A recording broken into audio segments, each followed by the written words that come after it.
I'm Leah Ford. I'm the Global Marketing and Communications Director for NatureWorks. We are the world's first and largest manufacturer of polylactic acid under the NGO brand name. We currently manufacture out of Nebraska in the United States, and we have a second plant under construction now in Thailand.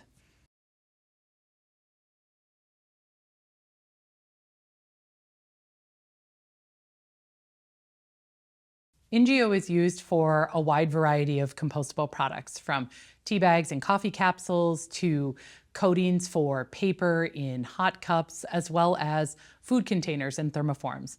So what we do is we take plants who can sequester carbon dioxide into sugars, and then we ferment those sugars into lactic acid, which is a generally recognized as safe chemical, and the same thing in your muscles after a hard workout. And what we're able to do is essentially remove water from that lactic acid to be able to polymerize it into what's known as polylactic acid. So the biopolymer itself is compostable. It has a very low carbon footprint, about 73% smaller than petrochemical plastics, and it works beautifully in a really wide range of compostable food applications where it can help divert more food waste away from landfills and into compost.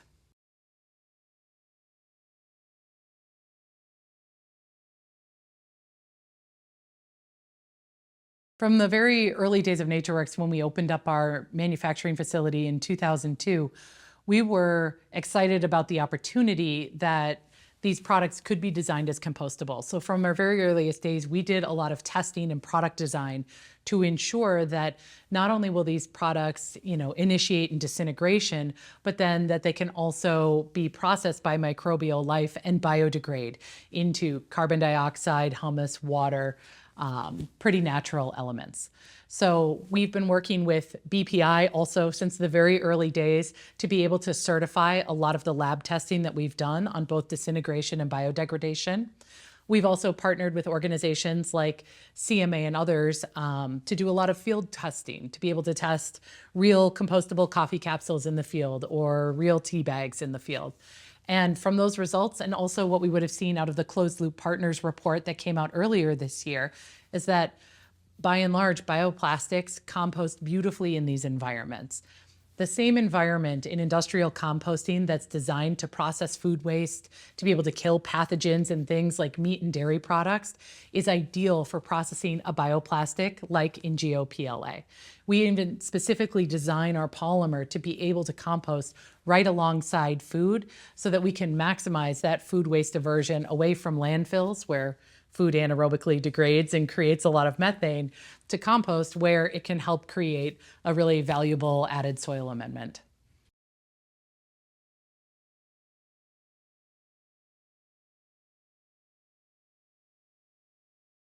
Contamination is an incredibly difficult challenge. Absolutely. And one of the great things about polylactic acid is that it looks and acts like a plastic. It has all those benefits around stiffness and clarity, and it can be very lightweight. These are all real benefits to plastics. But if you are at a compost site looking at two clear cups, it can be very difficult to distinguish between a PET cup and a PLA cup. And so we've worked closely with BPI to be able to work on labeling, appropriate disclaimers. Being that NatureWorks is at the top of the value chain, we are very diligent in encouraging our downstream partners all the way down to the brands and retailers to make sure that adequate labeling is done, that if something's going to claim compostability, it has the BPI logo and certification front and center on that product. Because labeling is the one thing that we as an industry can control. I can't control if a consumer is going to put some sort of fossil-based plastic in a bin, but I can ensure that our supply chain is doing the right thing to be able to reduce contamination for composters. Because the success of our business in the compostable product space is not separable from the economic success of the composting space. We need composters to be able to make and sell high quality compost, and therefore we need to do everything within our power to be able to make it easy for haulers and composters to receive clean streams of compostable products. Additionally, we're very involved in advocacy, both with BPI and as NatureWorks, to ensure that funding for education for consumers, that adequate signage can be provided, that composters develop best practices for dealing with accepting compostables and making sure that they can process clean streams. So we really try to take a hyper-engaged approach from the polymer that we're selling and talking to our customers all the way through to composters to make sure that we can make this entire circular loop work. Because if we aren't all seeing economic success, this market is not going to go anywhere.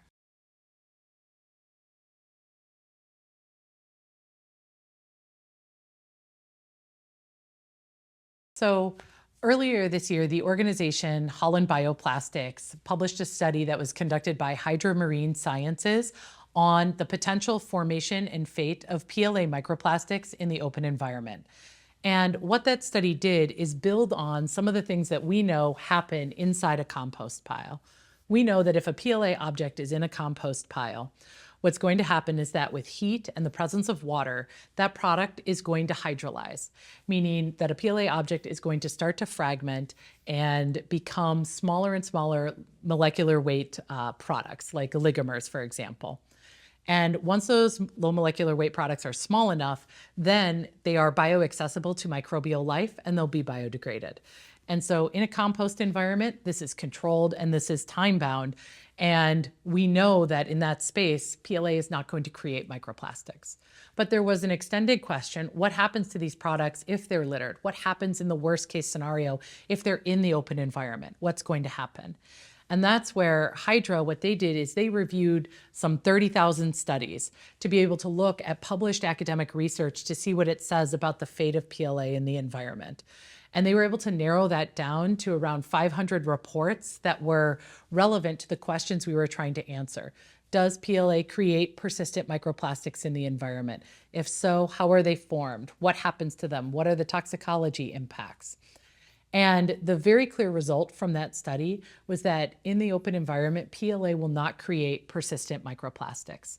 In the presence of water or humidity, PLA will hydrolyze, and it will hydrolyze all the way back to lactic acid, our monomer, which is again generally recognized as safe. And then that lactic acid or any low molecular weight oligomers are also bioaccessible to microbial life. So if there is microbial life in the environment, then it will biodegrade those products and mineralize them into products like CO2 and water. So it was a really nice backup to what we know happens in a compost environment. And we think those mechanisms should provide reassurance to composters that, even when products get to a state where they can't see fragments or things in their piles anymore, we know that as long as water or humidity is present, hydrolysis will always happen to PLA objects, and you will get to full degradation down to the lactic acid monomer, which is soluble in water and also biodegradable. Litter is a very real problem in our world. And as much as we want to encourage people to put things in the right bin or put them in a compost pile, collect them in a green bin, we know items are going to escape. And how can we ensure that if we are going to move away from the petrochemical plastics that we've used for the last 60 years, let's make sure we're moving to things that we know what they're made from. We know they're safe. We know how to compost them safely. We know how to recycle them. And we know what's going to happen in the worst case that they are littered in the environment.